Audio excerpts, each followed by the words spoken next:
برايم تجرينيايو جنرالات تግራይ ሓዊሱ ለዓለውት ሓለፍቲ ግዛዊ ምምሕዳር ትግራይ ሕወሓትን ኣብ ኣክሱም ክካይድ ወርፀን ሕዑፁ ኣኼባ ብምዝዛም ኣብ ስምዕነት ዝተበፅሐሎም ዝተባሃሉ ጉዳያት ሸሊኾም ወፂኦም ኣሎም። ትግራይ ኣብ ቶርዮታት ቅድመ ኩናት 2013 ምህላዋ ዝገልጹ ሓበሬታታት እውን ይወጽሎም። ብዛዕባ እዚ ነካፍለኩም ሓበሬታ ኣሎም። ፈተነ ቅትለት ፕሬዝደንት ኢሳያስ አፈወርቂ ክንነግረኩም ኢና። እቲ ፈተነ ቅትለት ብመን ኣበይን ተኻይዱ ዝብል እውን ሒዝና ኣለና። እዚ ከምዚ እናሃለወ መጻኢ ኤርትራ የተሓሳስበን እዩ ክብል ስርዓት ብልጽግና ዘቃልሑ ሓበሬታ እውን ኣዘራረበ ኮይኑሎ። ኤርትራ ኣብ ሓደጋ ኣላ ዝበለ ኮይኑ ሞት ጀነራላት ናይቲ ሃገር እውን ከም ምኽንያት ተጠቒሙሎም። እዚ እውን ኣካል ዜናና እዩ። እዚ ከምዚ እናሃለወ ኢትዮጵያ ንግብፂ ጽኑዕ ምላሽ ሂባ ካብ ናይ መግዛእቲ ዘመን ኣተሓስባ ክትወፅእ ኣለዋ ክብል ሚኒስትር ጉዳያት ወጻኢ ኢትዮጵያ ኣጠንቂቑሎም። ፕሬዝደንት ትራምፕ ሶማሊያውያን ካብ ሃገሩ ክጓሓፉ ዝተዛረቡ ኣጸያፊ ቃላት ስዒቡ ሶማሊያ ምላሽ ሂባላ። ነዚ እውን ኣካቲትና ይብለና። ሰላምታ ድማ ይረሳዕናን ክቡራንን እዚ ፕራይም ትግርኛ እዩ። ናብ ዝርዝሮም ክሰግር እየ። ሰብስክራይብ፣ ላይክ፣ ሸር ብምግባር ተኸታተሉም።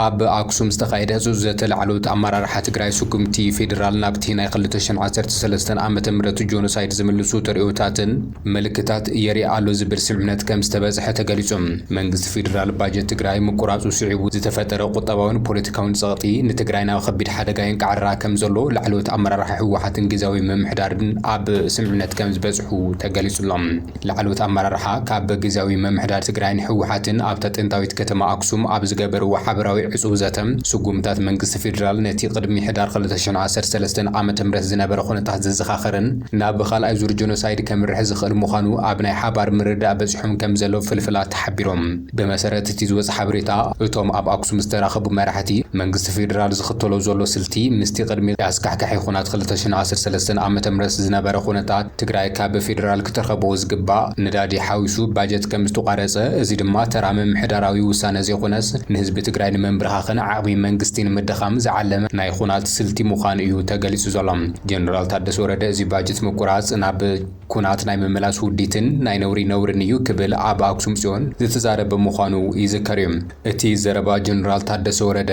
ናይ ውልቀ ርእይቱ ዘይኮነስ መንግስቲ ፌደራል ነቲ ብስምምነት ፕሪቶሪያ ዝተረኸበ ሰላም ንምፍራስ ደረጃ ብደረጃ ዝሰርሐሉ ዘሎ ምዃኑ ናይ ሓባር ምርዳእ ከም ዝኾነ እዩ ተገሊጹ ዘሎ። ናብ ትግራይ ዝለኣኽ በጀት ናብ ሰራዊት ኻዝናይ ኣቱ ኣሎ ብዝብል ምኽንያት መንግስቲ ፌደራል በጀት ምቁራጹ ነቲ ዝመጽእ ዘሎ ወታደራዊ መጥቃዕቲ ንምድላው ከም ምኽንያት ዝግበር ዘሎ ፕሮፓጋንዳ እዩ ዝብል እዩ እቲ ካብ ፈለጥ ትውሽቲ ዝረኸብናዮ ሓበሬታ ኣመላኺቱ ዘሎ። ኣብቲ ናይ ኣክሱም ብፍሉይ ዝተለዓለ ጉዳይ ኣብ መንጎ ኢትዮጵያን ኤርትራን ተፈጢሩ ዘሎ ወጥሪ ምዃኑ ከም ዝተገለጸ ድማ ሰሚዕና ኣለና። መራሕቲ ትግራይ ከም ዝገለጽዎ መንግስቲ ፌደራል ንኤርትራ ከም ጽላኢት ብምስኣል ኣብቲ ዞባ ሓድሽ ወጥሪ ይፈጥር እኳ እንተሎ እቲ ቀንዲ ዕላማ ግን ንትግራይ ኣብ መንጎ ክልተ ሓዊ ብምእታው ነቲ ዝተረፈ ዓቕሚ ንምድቓስ ዝዓለመ ክኸውን ከም ዝኽእል ስጋኣቶም ከም ዘቐመጡ እዩ ተገሊጹ ዘሎ። ስነ ዝኾነ ድማ ውሽጣዊ ሓድነት ከም ናይ ህልውና ጉዳይ ኮይኑ ከም ዝተለዓለ ድማ ተገሊጹ እዩ ዘሎ። እቲ ዘተ ዶክተር ደብረጽዮን ዝመርሖ ካውንስል ስትራቴጂካዊ ዓቕምታት ትግራይ ዝተባሃለን ካብ ሰራዊትን ግዛዊ ምምሕዳርን ሕወሓትን ዝተውጻጹ ላዕለዎት ኣመራርሓ ምዃኖም ድማ ተገሊጹ እዩ። ወቀጻል ዛዕባ ተሰጋጊርና ጀነራል ሓምዳን ዳጋሎ ሕሚቲ ንፕሬዝደንት ኢሳያስ አፈወርቂ ንምቕታል ፈተነ ኣካይዱ ንዝብል ክሲ ነጺጉ። መራሒ RSF ዝኾነ ጀነራል መሐመድ ሓምዳን ዳጋሎ ብሕሚቲ ዝፍለጥ ፕሬዝደንት ኢሳያስ አፈወርቂ ኣብ ፖርት ሱዳን ኣብ ዝበጽሐሉ ዝነበረ እዋን ብድሮን ደብዳቤ ምክያድ ፈተነ ቅትለት ፈጺሙ ተባሂሉ ዝቐረበ ክሲ መሰረት ዘይብሉ ምዃኑ ብምግላጽ ነጺጉ እዩ። ንምዃኑ እቲ ፍጻመ እንታይ ነይሩ? بمسارة معخل زينا الجزيران خالوت فلفلاتن زوز صبصاب بريزيدنت إسياس أفوركي قدمي قروب معلتات نناي خلته معلت عرتنا بجزاوي منابريت منجس السودان خوينا زلا بورت السودان عمرو حكم زنا بري ذكريم بريزيدنت إسياس أفوركي مسمر حل علاوي بيت مخرج السودان عبد الفتاح البرهان أب وشت بيت منجس تراخيب يزرار أب زنا بر أوان أبتين سازن نزار متقعتي دوران كم استفتنن بريزيدنت إسياس كابتي فتنا قتلت كم زد حنني وتحبر زلام نزي سعبو من لاش ذهب حمدان داغالو نتي قدام ملكيت مبره بخوينو اتي سبسابنا حسوت ورا فيك نيوز كبلي غاليصوم نسو كم زغلصو زي حبريتا زي بوغن منግስት السودان بوغن سراوي السودان جنرال البرهان زتمحاز خوينو علامو دمان إرترا بقطة نابخورات نمئتاو استعلم وديتيو كبل يخصيصو وزلام داقالو وسيخون حنا مس مرحة هاجر زيخونس مس عبلالي حيل سراوي السوداني نواقع زلنا بمبال عبل المرحة هاجر إرترا متقعتنا يمفز أمد بكم زينبر أيو قاليسو زلام انت خونقنا إدعاتاو نت إرترا عبتي زوبا حزون قصيلي زلام ازي خص زي كل حال زخلو لك عند مغنيات عبز حلف اوانات جنرال حمدان داقالون إرتران قبسن بتدقاقامي مخصاصو سعيبويم حيلي فتان دقاف RSF منقس إرتران جنرال البرهان بوغن مبراق السودان عبلو ناي لوجستيكن عتقن وتادراو تدقافيه بعلو ببال بتدقاقامي كوكس يسمع بفلايد ما إرتران مس قبسي بموغان سراوي السودان تحقز مهلاوان اتو خوناتنا بزوباوي قلولاو كسقاقر تراتس اوت كمزلا حمدان داقالو كمزا امن زقلس خوينو بريزيدنت إسياس أفوركينا ببورت سودان مخادو دما نتي مس جنرال البرهان زلو صنع بوليتيكا محزنة زر تغير كم زوسدو ايو تغليصم تنتنتي بوليتيكا كم زغلصو وتي خونات سودان كابناي وشتي حد خونات حليفو هاجر زوبا قرن افريكا زساتفلو حدقኛ معرف يحزم مهلاو ايوم زغلصو زلوم ازي خمزيلون هالو خونتات مصا إرترا كم زتحساسبو اب ماخل حبريتان سليان إثيوبيا زخونت معخل زينا زوص صبصاب املاخيتلهم إرترانا بزيت دالوت لمعرف تخيدا لازبله هورن ريفيو مساي عدلا اب حدقا يكبليو عقال حزلهم بريزيدنت إسياس أفوركي زمرحو هزباوي جنبارن ديمقراسي فتحي هيقدف نتي كاب غزي قالسو جميرو زنبر ولدو تغادلتي متكاتا كيدال وينك بمهلاو مساي عدل إرترا كاب غزنا بغزن الناس المتن اسغاينا خونني مز كمزلو هورن ريفيو ابزو حادش مسنعتاوي تنتانه يو املاخي تزلم اتي تنتانه كمز غلصو إرتران مرحتان ابز ارغلون ابزو موتلون زلو اوان ابزو باقرن افريكا بفلايدما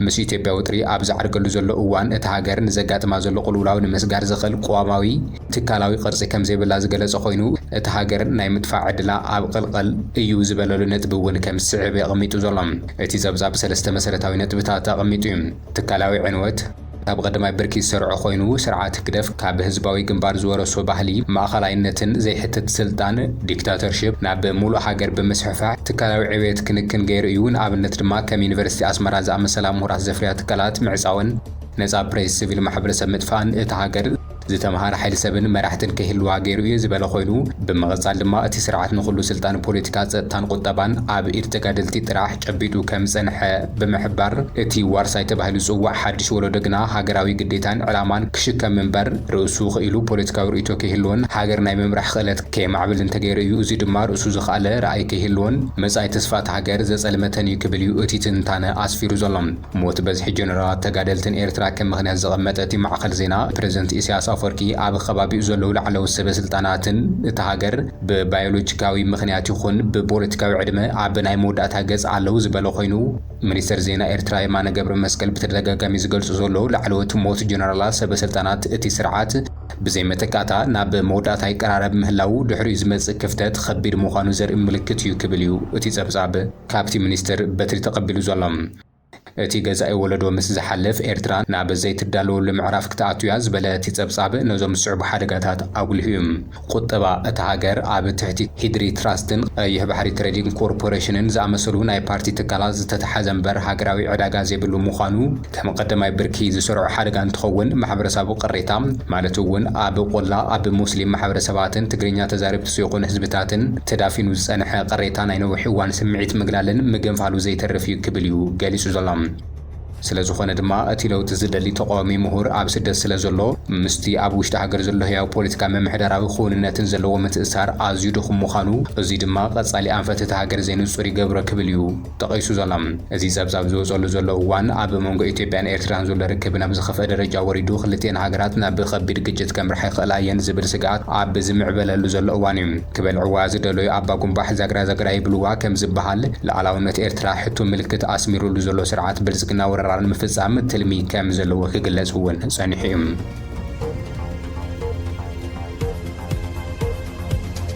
ازي خمزلون هالو ኢትዮጵያን ግብጽ ጽኑዕ ምላሽ ሂባ ካብ ናይ መግዛቲ ዘመን ኣተሓስባ ክትወጽእ ኣለዋ ክብል ሚኒስተር ጉዳያት ወጻኢ ኢትዮጵያ ኣጠንቂቕሎም ሚኒስተር ጉዳያት ወጻኢ ኢትዮጵያ ግብጽ ኣብ ጉዳይ ግድብ ህዳሴን ኣጠቓቕማ ፈለግ ኣባይን ኣመልኪታ ተካይዱ ዘላ ምንቅስቓሳትን ተቕርቦ ዘላ ክስን መሰረት ዘይብሉን ካብ ሓቂ ዝረሓቐ ምዃኑ ብምግላጽ ሎሚ ናይ ግብረ መልሲ መግለጺ ሂቡ ዘሎም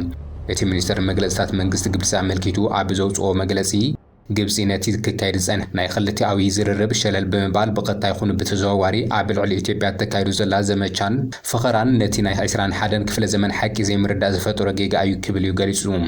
መንግስቲ ኢትዮጵያ ኣብ መግለጺኡ ሰበስልጣናት ግብፂ ዛጊት ኣብቲ ናይ መግዛእቲ ኮሎኒያሊዝም ዘበን ዝነበረ ኣተሓዝባ ተሸንኪሮም ብምህላዎም ኣብ ልዕሊ ማይ ኣባይ ናይ በይናዊ ላዕለዋይነት ኣለኒ ዝብል ዘይቕኑዕ እምነት የሰጉሙ ምህላዎም ኣቃሊዑም። ኢትዮጵያ እዚ ንድሕሪ ዝተረፈ ኣተሓዝባ ኣብዚ ሕዚ እዋን ቦታ ከም ዘይብሉን ነቲ ግብፂ እትጠልቦ ዘላ ታሪካዊ መሰል ተባሂሉ ዝጽዋዕ ናይ መግዛእቲ ዕላማ ፈጺሙ ከም ዘይቕበሎን እዩ ኣስሚሩሉ ዘሎ። እቲ መግለፂ ወሲኹ መንግስቲ ግብፂ ንኢትዮጵያ ንምድኻም ጥራሕ ዘይኮነስ ዞባ ቀርኒ ኣፍሪካ ሰላም ከይረክብ ከይረጋግዕን ምስ ጸረ ሰላም ሓይልታት ብምውዳድ ይሰርሕ ከም ዘሎ እዩ ዝሕብር ዘሎ። እዚ ብግብፂ ዝካየድ ዘሎ ምንቅስቓስ ኣሪሕቓ ዘይምርኣይ ዝፈጠሮን ዝፈሸለን ፖለቲካ ምዃኑ ሚኒስተር ጉዳያት ወጻኢት ሃገር እዩ ገሊጹ ዘሎ። ስለዝኾነ ድማ ኢትዮጵያ ላዕላዊት ሃገር ከም ምዃና መጠን ኣብ ዶባታ ዝርከቡ ተፈጥሮኣዊ ጸጋታት ንምጥቃም ናይ ዝኾነ ወገን ፍቓድ ክትሓትት ከም ዘድልያ እቲ መግለጺ ኣነጺሩ ዘሎ። ኢትዮጵያ ጸጋታት እትጥቀመሉ መንገዲ ዓለም ለኻዊ ሕጊ ማያት ብዘኽብርን ጎረባብቲ ሃገራት ብዘይጎድእ መንገዲ ምዃኑ እዩ ተገሊጹ ዘሎ። ኢትዮጵያ እቲ ናይ ሓባር ተጠቃምነት መርህታት ንጎኒ ብምባል ግብፂ ተካይዱ ዘላ ዘይቕኑዕ ትረኻ ከም ዘይቕበሎ ብዕሊ ነጺጉሎ። ዓብዪ ግድብ ህዳሴ ኢትዮጵያ ንዞባ ምትእሳርን ብልጽግናን ዝለዓለ ኣበርክቶ ዘለዎ ፕሮጀክት እዩ ዝበለት ኢትዮጵያ ንዞባውን ሰላምን ልምዓትን ብቆራጽነት ከም ትሰርሕ ደጊማ ኣረጋጊጻ። ቀዳማይ ሚኒስትር ሶማሊያ ኣብቲ ፕሬዝደንት ትራምፕ ዘስምዖ ዘረባ ምላሽ ሂቡ።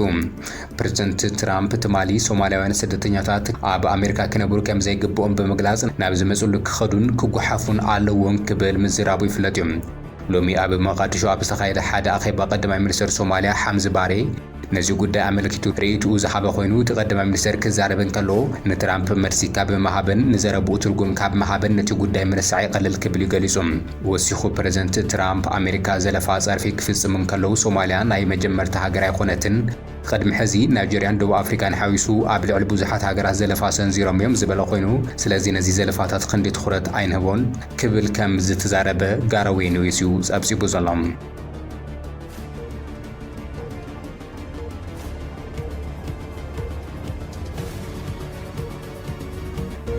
ባርኸስ ክቡራትን ክቡራንን ሎሚ ናበኹም ዝሓረፍና ምዕባልታት ንዚኦም ይመስሉ ነይሮም። ሓቢርኹምና ስለ ዝጸናሕኹም ኣዝና ነመስግን። ቻናልና ሰብስክራይብ ብምግባር ቤተሰብ ትኾኑ ንዕድም።